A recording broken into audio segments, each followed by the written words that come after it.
আসসালামু আলাইকুম ওয়া রাহমাতুল্লাহি ওয়া বারাকাতুহু।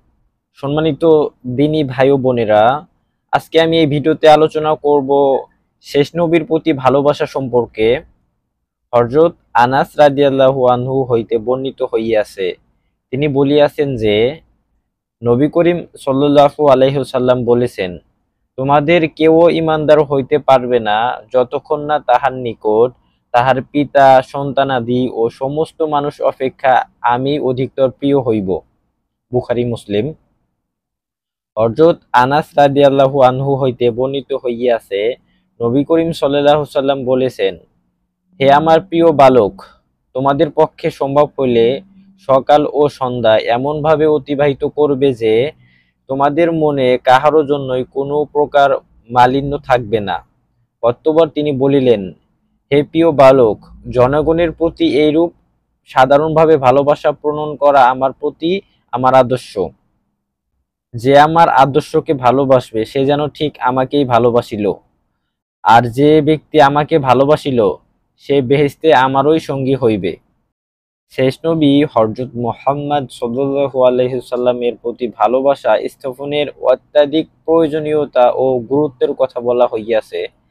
বস্তুত নবীর প্রতি আন্তরিক নিষ্ঠাপূর্ণ ভালোবাসা না থাকলে তাহার আদর্শের যথাযথ অনুসরণ কাহারও পক্ষে সম্ভব নয়।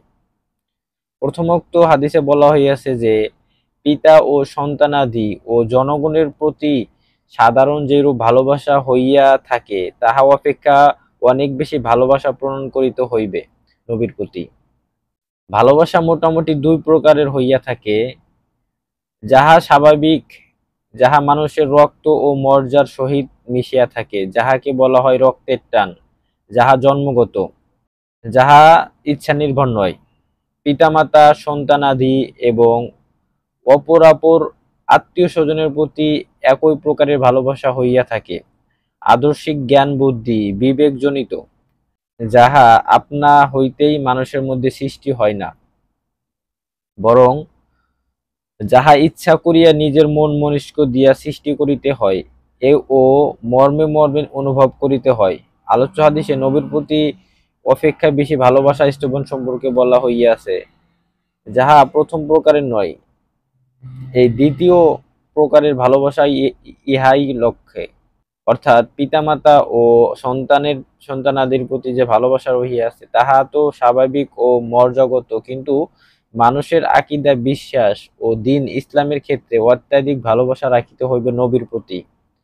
এমনকি কখনো যদি পিতামাতা, সন্তান, জনগণের ভালোবাসা ও নবীর ভালোবাসার মধ্যে দ্বন্দ্ব সৃষ্টি হয়, এমন অবস্থার সৃষ্টি হয় যে তখন পিতামাতা সন্তানের প্রতি ভালোবাসা রক্ষা করলে নবীর প্রতি ভালোবাসা রক্ষিত হয় না। আবার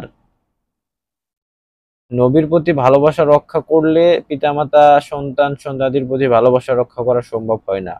তখন ঈমানদার ব্যক্তির কাজ হইবে সকল প্রকার ভালোবাসাকে অস্বীকার করিয়া অন্যান্য সকল প্রকার ভালোবাসা প্রভাব হইতে মুক্ত হইয়া নবীর প্রতি ভালোবাসা পোষণ করা এবং ওই ভালোবাসার মর্যাদা ও দাবিকে যথাযথ রক্ষা করিয়া চলা।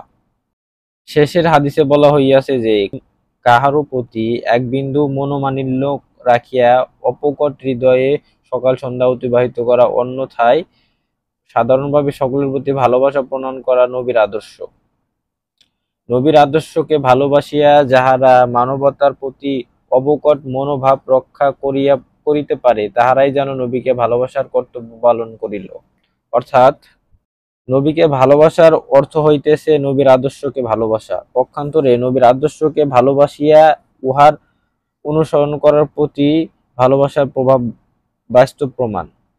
যাহারা নবীকে ভালোবাসে বলিয়া দাবি করে কিন্তু নবীর জীবন আদর্শকে ভালোবাসিল না, বাস্তবে উহার অনুসরণ করিল না, নবীর প্রতি তাহাদের ভালোবাসার দাবি করা একেবারেই অমূলক, একেবারেই অর্থহীন।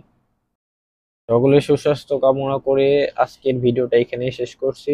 আসসালামু আলাইকুম ওয়া রাহমাতুল্লাহি ওয়া বারাকাতুহু।